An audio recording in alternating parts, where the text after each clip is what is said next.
Hello everyone! In today's video we'll look at a decentered lens, and I'm gonna cover the topic if such a lens can be fixed, how much it costs, because I didn't find much information about this. So when I wanted to send back this lens, which is the Canon 1635, so my old lens, to get it fixed, I honestly didn't know what to expect, how much it would cost, if it can be fixed at all. So I was quite unsure in the beginning. So that's why I think it's good to make a video about it. So if some of you have the same problem with a lens, you have a rough idea how much it will cost, and also if it's possible, if you can expect a good result. And also, if you remember, a few months ago I did a video about how to test a decentered lens. This is when I got the 1535, which I'm now recording on with the R5. And you saw in this video how I tested. So if you haven't watched it and want to test one of your lenses, make sure to check out this video. And in this video you also saw that the lens I bought, it was decentered. I returned it, got another one, was again decentered, and only the third one is now the one I'm using, which is perfect. And you see, even a lens which costs more than 2,000 euros can be decentered, and that's why it's important to get it checked right away. Now with this lens, unfortunately, I didn't do that, so I just used it, and at some point I noticed there's a little bit unsharp in the right side of the frame, and it was mostly when I was shooting with 24 to 35 in that range, which I didn't do that much. But it wasn't bothering me too much at that time because I did so much focus taking, and also I used that lens a lot, so I couldn't just send it back, try to get it fixed. Also, I didn't know if this is possible.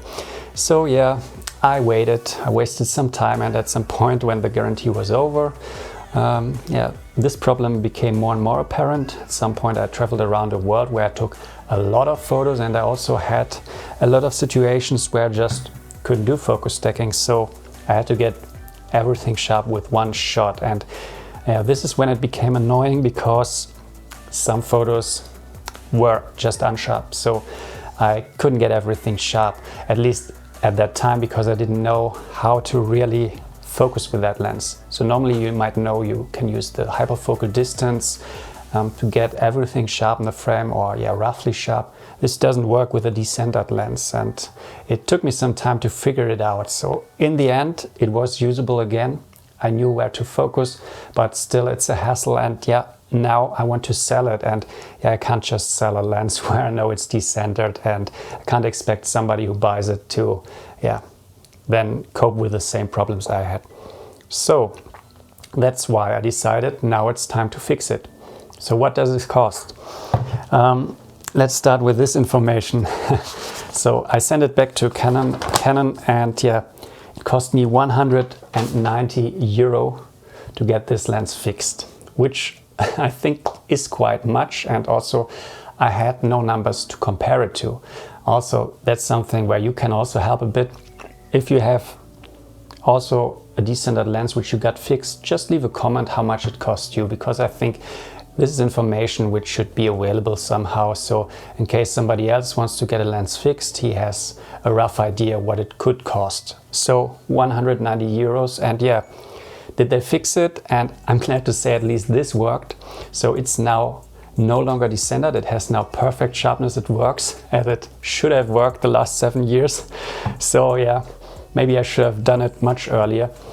But anyways, it's now ready for sale, and I want to show you how the decentering manifested itself, how you could, or how I saw it, and how it now looks after the fix. And again, I want to encourage you, test your equipment early on, at best in the first 2 weeks, which gives you the time to just send it back. And if you keep equipment, make sure to also test it just before the guarantee is over, which I will do with my new lenses. So I'll regularly test them, and if I find during the 2 years that it somehow has a problem decentering, I can get it fixed and don't have to pay the 190 euros. So let's have a quick look what Canon did. And I'm glad it worked, although it was expensive, but now at least I can sell it and earn a little bit. So the margin has decreased because I had to fix it, but it's still now a good lens to sell, and I hope to get some money for it now. Okay, let's have a look. So similar to what I showed in the video how to test a decentered lens, I first did some photos of this map of the world, which is a quite flat target to photograph. It's roughly between 1 and 3 meters distance where I photograph it at the different focal length, and for this lens this looks good. So with those photos here, let's go to the 24, or let's go to the 28 millimeters, which is where the decentering is very apparent in a normal shooting situation. You don't see much decentering. It's a little less sharp here on this side, but it's not that bad. And this is also what I tell you in the other video. It's important to not only photograph such a flat target in the office, also do some real shooting. And this is what I did for this lens. So I went out to just outside of the town where I live and also went through all the focal length. And here, for example, the 28 millimeters, I focused somewhere in this area, which should make everything sharp in the frame, because at 28 millimeters and f8 should work for everything. And I got everything sharp except for what I show you in a second. So here first, that's the left side, which is exactly same distance from the camera as is the right side. And now here it's very sharp, very detailed, how I expect it to be. And now go to the other side and you see, where's the detail gone? It's not there anymore. And to double check this, decentering what I did next, I focus on this side. So I see if I can get this side sharp at all, and I can. But now what you'll see is that, okay, this side is already a little less sharp, but all this foreground here is now completely unsharp. So the left front here is unsharp.